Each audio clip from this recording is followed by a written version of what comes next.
Canada is sending a clear message to Donald Trump, and it's hitting where it hurts most. While Trump escalates his trade war with America's closest ally, Canadians are responding with something that's proving far more powerful than diplomatic protests: their wallets. I think it's pretty bad because it's making everything more expensive. Oh, everything's going up nowadays. It's crazy. Everything's expensive. There's a lot of American brands that have gotten up in price, especially groceries and clothing. Groceries and gas, crazy. Candy, like Sour Patch Kids. A bunch of stuff that's American that like you use every day, like Skittles, like you said. like candy. America and Canada are supposed to be like neighbors, so they should probably treat each other better. We're talking about a nationwide boycott that's rewriting the rules of North American economics. And the numbers are staggering. Canadian travel to the United States has plummeted for 7 straight months, with road trips down nearly 37% and air travel declining by 26%. This isn't just a temporary dip, it's a sustained economic rebellion that's costing the US billions. So what's driving this unprecedented Canadian uprising? And why is Trump's aggressive approach backfiring so spectacularly?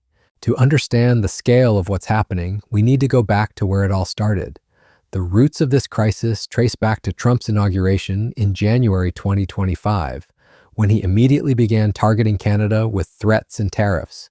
But the real catalyst came when Trump announced his intention to make Canada the 51st state, a statement that sent shockwaves through Canadian society.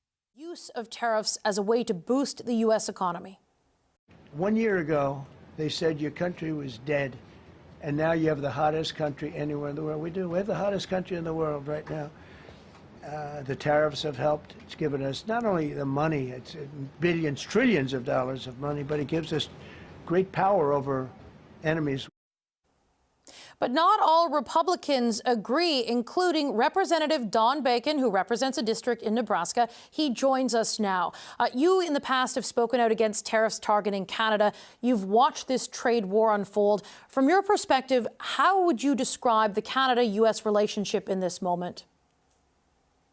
Unfortunately, it's in a rocky spot, but it shouldn't be. The United States and Canada have been friends for, a century plus. We've had a great undefended border, and we've had a great relationship together. We've had a great trade relationship. And by the way, our trade relationship is quite equitable. Canada may have a little advantage on exports. We have an advantage in services.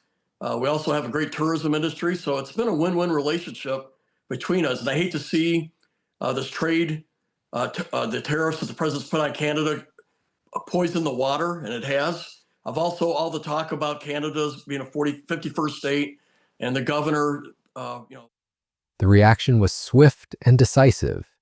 By February, 68% of Canadians polled said they thought less of the United States, marking one of the most dramatic shifts in public opinion ever recorded between the two nations. This wasn't just political frustration, it was personal. Canadians felt fundamentally disrespected by a country they had always considered their closest ally. The boycott gained official backing when Prime Minister Justin Trudeau called on Canadians to choose Canadian products and services over American ones wherever possible. Foreign Minister Mélanie Joly went further, suggesting Canadians cancel or avoid travel to the U.S. entirely. What started as grassroots anger became government policy, with provinces launching advertising campaigns to help citizens identify Canadian products. FAR has gotten nothing in return. We think that the counter-tariff should be narrowly targeted on the things that will have the most impact on the Americans and the least impact on Canadians. We do this by targeting things that we don't need, can make ourselves, or can buy elsewhere. That will allow us a minimal opportunity cost in seeking the products from other places, while increasing the political pressure on the Americans to get a deal that will allow Canada to have unfettered access to the American market. Alberta announced substantial funding for campaigns to promote Canadian goods, while Manitoba increased Manitoba's budget by $4.5 million specifically, to capture Canadians who were avoiding American destinations. But Trump's response only made things worse. Instead of trying to repair the relationship, he doubled down. It's written by the importer right at the dock. Yeah, and then the importer can pass it on or not. pass it on to American consumers. Companies like Walmart, Volvo, and Adidas have warned of higher prices on everything from clothes to cars to groceries. Estimates are it will cost the average American family $2,400 per year, thanks to a president who promised to lower costs, but instead keeps announcing new duties. 100% tariff on all chips and semiconductors coming into the United States. On August 1st, he imposed a crushing 35% tariff on Canadian goods that don't fall under the USMCA agreement, a move that represented a massive escalation in the trade war. Trump claimed Canada had failed to secure its border and crack down on drug trafficking, but the real impact was to further inflame Canadian sentiment against the United States. The timing couldn't have been worse for American businesses that depend on Canadian customers. The economic impact has been devastating for the U.S. tourism industry. Canadians are the largest group of foreign visitors to the United States, spending $20.5 billion in 2024 alone. But that revenue stream is rapidly drying up.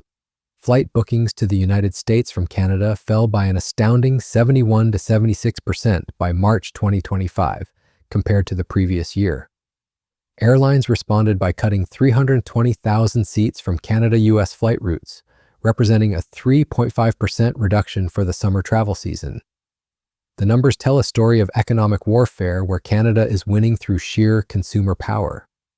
The boycott extends far beyond travel. Major grocery chains like Loblaws now put special red labels on Canadian-made prod, UCTs, making it easier for consumers to avoid American goods.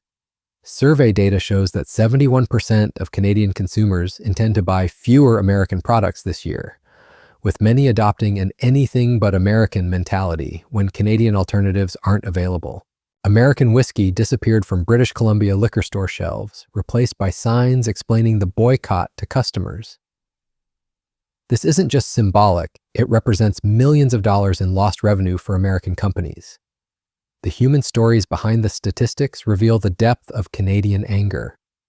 Lorna Hunt, CEO of Great Canadian Holidays, reported that most of her company's U.S. tours are now dead in the water because Canadian customers have backed out en masse.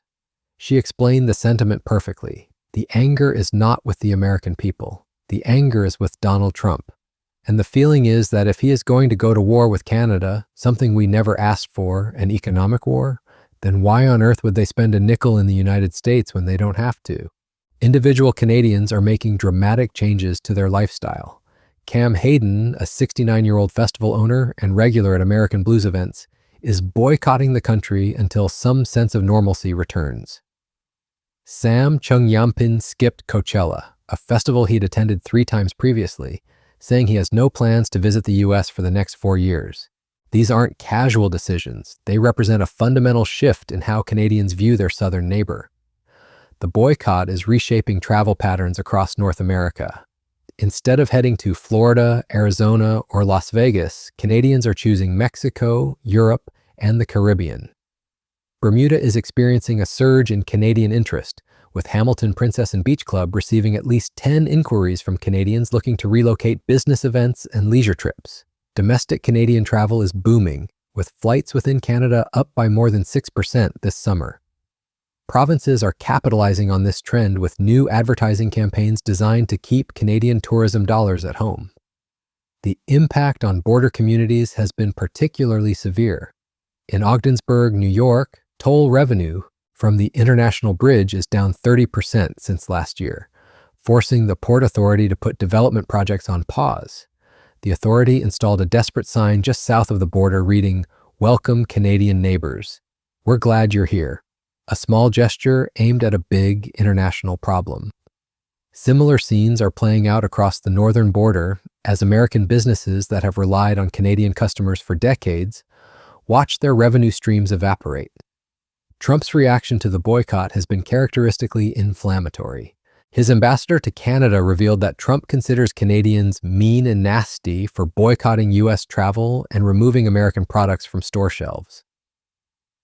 This tone-deaf response only reinforced Canadian determination to continue the boycott.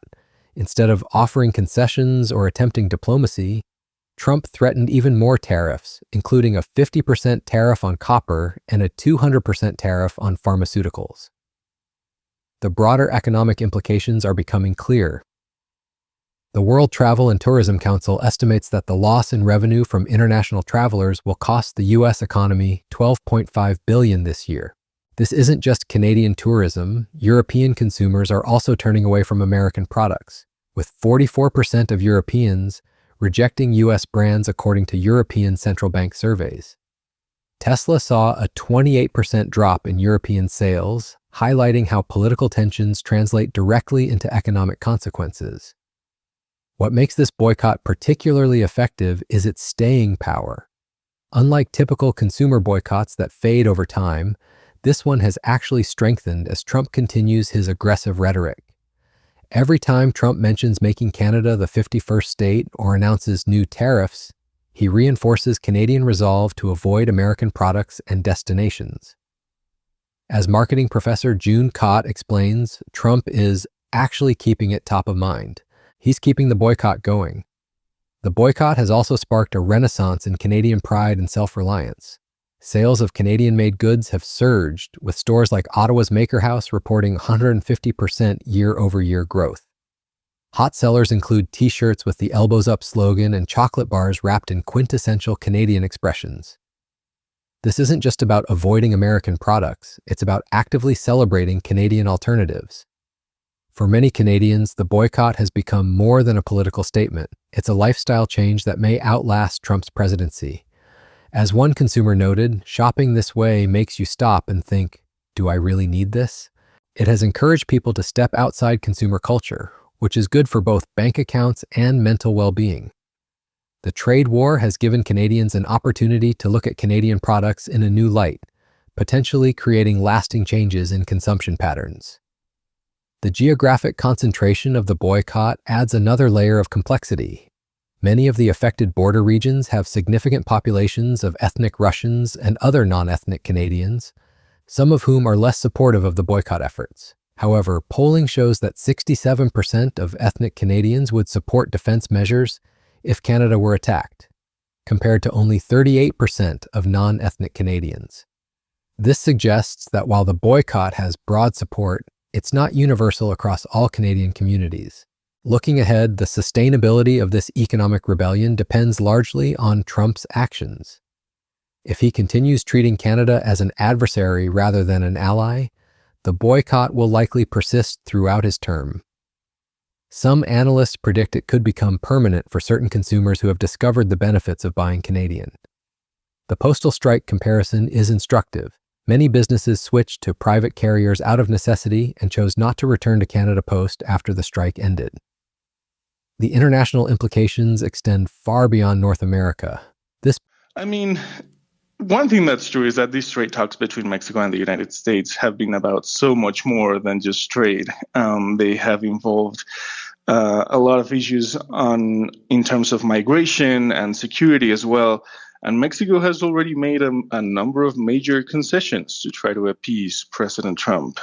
We saw the Mexican government deploy an additional 10,000 troops, National Guard troops to its northern border. We've seen migration into the U.S. Be, significantly curtailed. We have seen fentanyl seizures ramp up. I think even last month, President Sheinbaum said that they had dropped by nearly 50% and that Mexican security forces were seizing even more fentanyl and preventing it from being smuggled into the U.S. Mexico has also extradited, I think, 29 cartel bosses to the United States. It's now supposedly negotiating a new security deal with U.S. officials that might involve intelligence sharing, like more enforcement coordination. So Mexico has done a lot. While some analysts and experts have... This boycott demonstrates how smaller countries can effectively push back against larger neighbors through coordinated economic action. It's a model that could be replicated in other regions where trade disputes create political tensions. The success of Canada's approach shows that in an interconnected global economy, consumer power can be just as effective as traditional diplomatic tools. For the U.S. tourism industry, the timing couldn't be worse. The sector was just recovering from COVID-19 impacts when this new crisis hit during the crucial spring and summer travel seasons. Motor coach equipment manufacturers, mainly located in Canada and Europe, are also affected by the tariffs, creating a double impact on the industry. Tourism officials are expressing serious concerns about long-term damage to the U.S. brand as a welcoming destination. The data continues to paint a grim picture for U.S.-Canada economic relations. Cross-border traffic in northern New York was down 23% in June compared to the previous year. Return trips by car from Canadians to the U.S. dropped 33% in the same month, marking the sixth consecutive month of year-over-year declines. These aren't temporary fluctuations. They represent a fundamental shift in Canadian behavior that shows no signs of reversing. Perhaps most significantly, this boycott has revealed the true extent of economic interdependence between the two countries. While Trump portrays trade as a zero-sum game where America is being taken advantage of, the reality is that Canadian consumers provide enormous value to the U.S. economy. Losing access to this market isn't just about tourism revenue. It's about the broader relationship between two countries that have been allies for generations. The Canadian boycott represents more than just an economic dispute. It's a fundamental challenge to Trump's approach to international relations. By treating allies like adversaries and using economic threats as airy diplomatic tools, Trump has created exactly the kind of pushback that makes his own goals harder to achieve. Canada's response shows that in today's interconnected world, respect and cooperation are more valuable than tariffs and threats. As this economic standoff continues, one thing is clear: Canadians have found their voice in this trade war, and they're speaking with their wallets. The question now is whether Trump will recognize the self-defeating nature of his approach, or whether he'll continue to escalate a conflict that's already costing the American economy billions of dollars. Either way, Canada has proven that sometimes the most effective response to aggression isn't diplomatic protests or retaliatory tariffs.